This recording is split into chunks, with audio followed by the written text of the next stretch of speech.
Good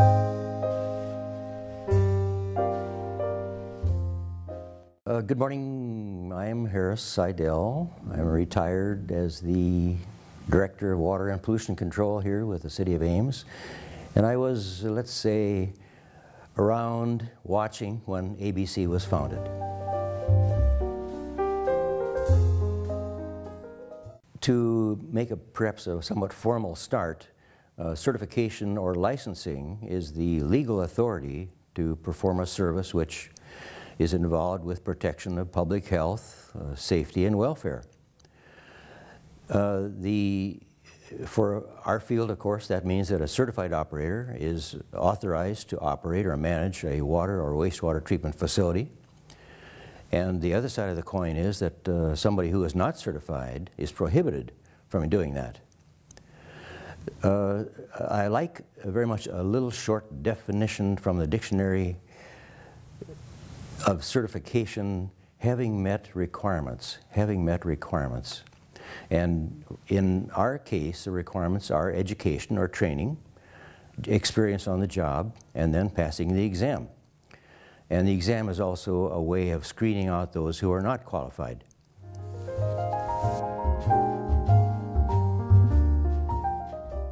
In 1918, New Jersey passed a law requiring certification for both water and wastewater. And then in 1933, West Virginia did the same, but for water only. And in 1937, New York and Ohio passed laws again covering both water and wastewater. Those were the original, and it's interesting that they were mandatory right from the start. But also in the 1930s, there were a number of voluntary programs that got started, both water and wastewater. And I'll just read the list of those states, if I may. California, Georgia, Illinois, Michigan, Missouri, Oklahoma, South Carolina, Tennessee, and Texas. And I should also mention that in those early programs, usually it was just the manager or the superintendent who had to be certified. It didn't go down any further into the ranks than that.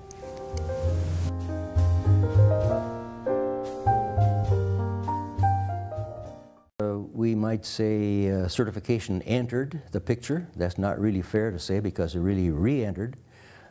Certification is a means of competence. Of course, it's a measure of competence, I should say. Back to the 3 E's: education, experience, and the exam. Iowa began its voluntary certification program at about this time. And I remember seeing in the newspapers and in our state municipal finance magazine want ads for operators. And they would include the statement, the operator must have a grade something or other certificate.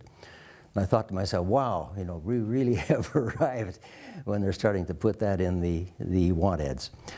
Certification drives training.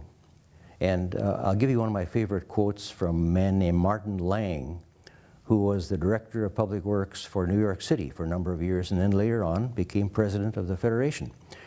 Here's the quote: "Certification is not an end in itself. Rather, it is a powerful tool toward more training and better operation."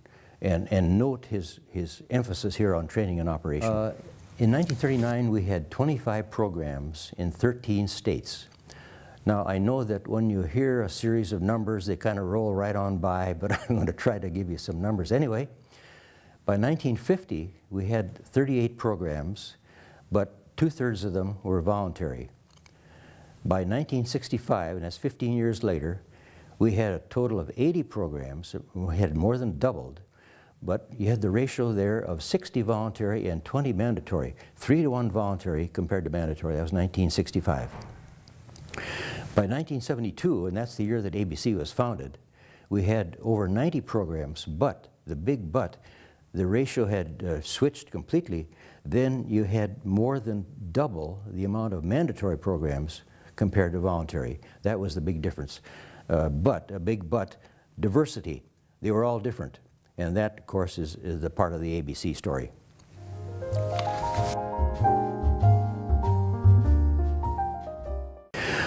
Well, in 1969, the Federation made a survey of programs again. And in the conclusion written by Heinz Russelman, here's what he said, quote, The unfortunate aspect lies in the fact that the programs are as diverse as they are numerous. This seriously impairs the value of certification. The survey demonstrates a critical need for a nationwide standard of personnel classification. And I just go on with another quote from Louis Guy, who was another one of the founders of ABC. Quote, "In 1970, operator certification was a hodgepodge nationally, and EPA was making noises that a federal program was needed to enforce uniformity. Each state had its own unique system for determining operator classifications and related treatment plant classifications."